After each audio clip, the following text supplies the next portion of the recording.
All right, so Jeff, big topic over the last several years has been the trans movement. Yep. Right? We've seen different types of athletes try to compete in different genders. We've seen the definition of woman being confused, all kinds of things. Yeah. But this is part of the trans movement. Here's the question for the night. Yeah.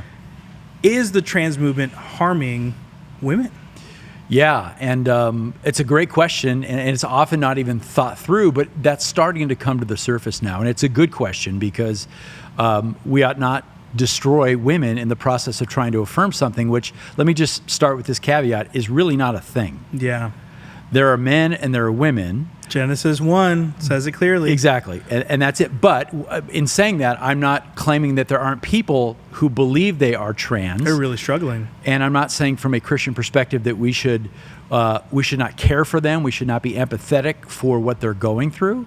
But let's stay in reality. The reality is biology and language matter. So let's make sure we say that up front. There are men and there are women, and there are those that are cross-dressing or cross-living to try to appear as if they are something that they're not biologically. I think that's a big key here, because sometimes there's confusion over this debate as to the science, if you will, where there can be a person who's born with one set of genitalia, and they may have this abnormality as well in addition to their the full set. But there's not one recorded case of a person having fully two sets, male and female, or even like a primary one and like a secondary other. It's always just a very small percentage of some kind of physical abnormality. That's not what we're talking about, though. Correct. We're not talking about those things that are often fixed in the operating room immediately after birth. Those things are often dealt with at that point. Very few cases. We're talking percentage of population. Very few. But that's a very unique thing that we deal with physically.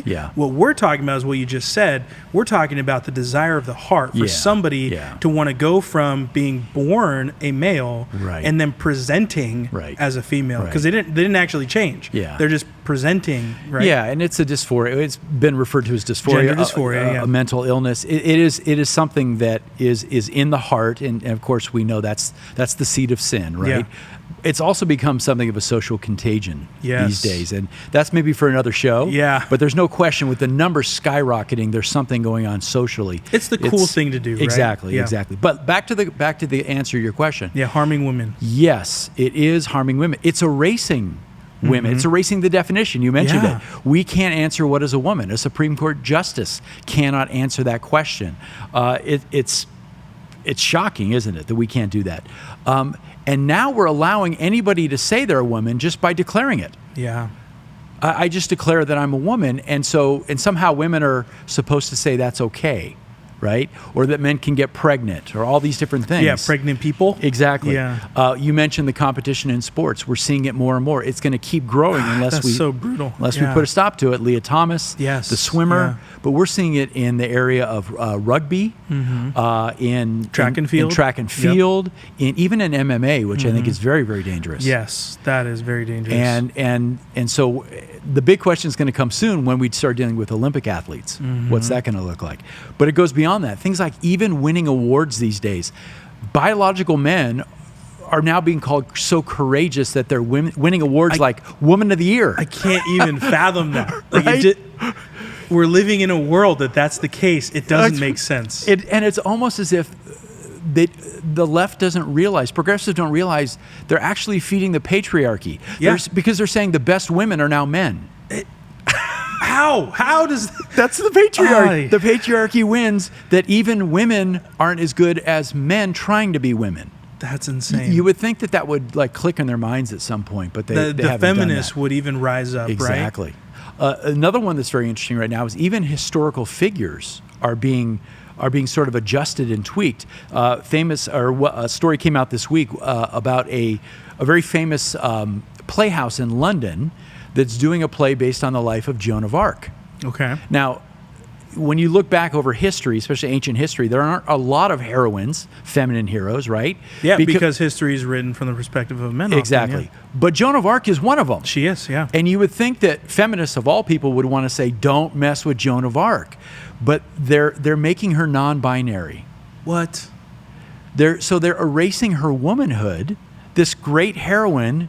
who did some amazing things, but they want to make her non-binary, and they want her to be played by a very gender-neutral looking person. So they're literally erasing the womanhood, the femininity of Joan of Arc. It's just insane. It makes no sense. It makes no sense. So so men are becoming the best women, which is amazing. I mean, this is all back to what you said about reality, right? There's suppression of the truth that's going on. Yeah. It's living this fantasy land that is not real. Right. It really is not real. No. And what it does is then it harms real things. Right. Right? Because now where's the women that are heroines? They're gone now. Yeah. They're gone. Yeah. Where in sports even. Yeah. The best, you said it, the best women are men. Yeah. Oh, and if it continues, that will continue to happen. That's heartbreaking. Just because, again, biology is going to win out. Yeah. When it comes to sports, you let a boy grow up through puberty and have male characteristics, muscle mass, lung capacity, all that, and then go and compete against women. It's not going to end well for girls. There was that Sports Center episode. I know we're in time and space here, but it was sometime in the summer where the soccer player, very well, I'm not going to name her, but very well known, she was complaining about not getting paid the same as men. Right. And even liberal comedians were saying, well, I can tell you why. Yeah. Like, you're not doing what the men do. Right. It's not that there's a worth issue. Right. It's that if she can't compete at the male stage, she can't compete at the male stage. Right. That is what it is. Right. But there's a female stage to compete at. Right. Like, what a grace. Different audiences, different marketing, different box office But if she dollars. wants to go try out for the men's team, she's not going to make the team. Correct. That's the hard part. Right. So there is a distinction that is helpful because it allows women to compete at a high level with other women. But you erase that dynamic, and where does women's sports go? Yeah. It doesn't even exist anymore. Right. And if you combine male and female, the females would just be weeded out. That famous person you're talking about, that the women's national soccer team, the American soccer team, went out and did a scrimmage with a championship level 11th grade boys team in Texas and lost. Wow. Yeah. Wow. Yeah. Again, just differences. It doesn't affect value. No. Yeah, and you might still want to watch the women's soccer game. Yeah. That's great. But yeah, biology is gonna matter in the end. I want to share something controversial. All right, let's hear it. And this is starting to be talked about more as well. When you have men who are cross-living, cross-dressing as women, are they not appropriating femaleness? In the same way that, we've been told you shouldn't wear certain cultural costumes. Yeah. You shouldn't wear your hair a certain way if it's not a part of your culture. The idea of blackface, everybody says that that's wrong because of the historical, connotations. But this idea that now I'm going to dress up and live like a woman, it's appropriation, is it not? Am I crazy? It is, and I'm going to bring it to a really basic biblical principle. Okay. There's a dignity to being a man, and there's a dignity to being a woman. Yes. And so when we look at comedic culture even, they'll dress up as something to make fun of it. Yeah. Right? That's what they do often. Right. I mean, that for centuries. Right. That's not a new thing. For Right. centuries. I mean, Shakespeare loved to do that. Yep. Right? Have men dress up as women and make fun of women. Yeah. That's what he did. When we look at the dignity, though, that God has ascribed and given to man and to women, for a man to act like a woman is actually appropriating them. It is making fun, even if they don't think it is. Yeah. It is a is a mockery. I agree. So why aren't the feminists standing That's up? the question, right? Right. That's the question. I mean, my thought because the feminist movement has been going on for a while, right? And we don't demean women. We're biblical. We're biblical people, so we love a good biblical woman and a good biblical man. We say amen, right? Amen. We don't demean them, right? And maybe we'll get to that in terms of a response that we could have as Christians. But the feminists, the secular feminists, they have aligned themselves with a liberal political agenda that they don't have an option to go another way. Right. If they deviate from the course of the LGBTQ plus movement, they're going to lose everything. They're canceled.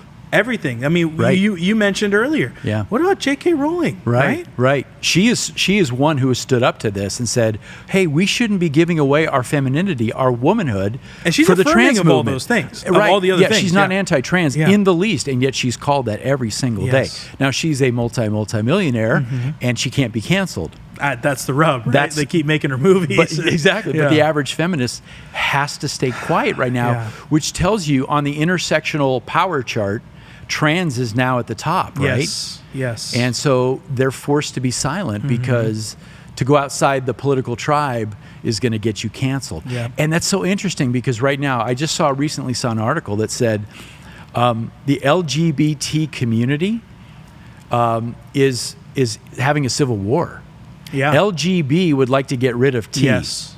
Yep. Because T has taken over that intersectional, top. Yeah. They're now the greatest victims. And so LGB are like, wait, did we get erased? Yeah. They're also saying, well, hold on, we're sexual orientation. You guys are identity. Do we really belong in the same family? I actually saw a prominent gay politician say, the T hitchhiked on our train. And so there's a little bit of a civil war happening right here. And so that's the danger of intersectionality, right? This victimhood pyramid where groups are just jockeying to see who can be on top. And the feminists have now been bounced way down. Yeah. And so, again, women suffer for this. Yeah. And, women are the one losing out in all this right now. They're losing out. Right? They're losing out more than any. Exactly. I mean, as much as the patriarchy and manhood got demeaned, for the last few decades, really, then now today we're seeing womanhood is being completely demolished, taken away. Right. All the blessings that God has given for women to be here in the West in our culture, it completely demeaned. And so, as churchmen, who love, like you said, love a good biblical woman, right? We ought to be standing up for them. Absolutely. Jesus had dignity for women at a time when it was not popular to give women dignity. Yep. It was a shock that he spoke to the woman at the well, the Samaritan woman at the well, right? But in the same vein, we should be shocking in the dignity that we ascribe to women. Right. Be shocking. We affirm womanhood. Right. Being a woman, amen. Yep. It's awesome. Perfectly designed by God. Absolutely. and the perfect complement, dare I say, to a man. Wait. What a grace. Complementarianism? The two are made for each other almost, right? Right. Almost.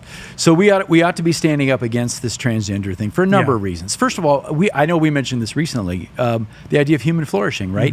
You ought to live within your biology. That's where you're going to find the most peace, is to live within your biological characteristics that are God designed. We know it's anti-biblical. We know it's anti-reality. It's anti-truth. And now you can tack on top of that, it's anti-woman. Yeah. And the society will crumble as a result. Yes. Any society. I mean, take the biblical worldview out. We're going to be okay because we know Jesus. Yeah. We know where we're going, right? Yep. But the society at large, in a whole sense, is going to absolutely crumble when there aren't clear definitions of being a man and being a woman. Yeah, confusion's bad. All that confusion lacks the human flourishing. It lacks the ability for people to relate. You start getting tribalism. You're going to get all the LGBs together over here. The Ts are over here. The people who want to be defined as a male or a female over here. And then what's going to happen? Yeah. It doesn't work together. It's chaos. You know? It's chaos. All right. Thanks for asking the question. Good stuff. That's a tough one. All right. See you guys on the next one.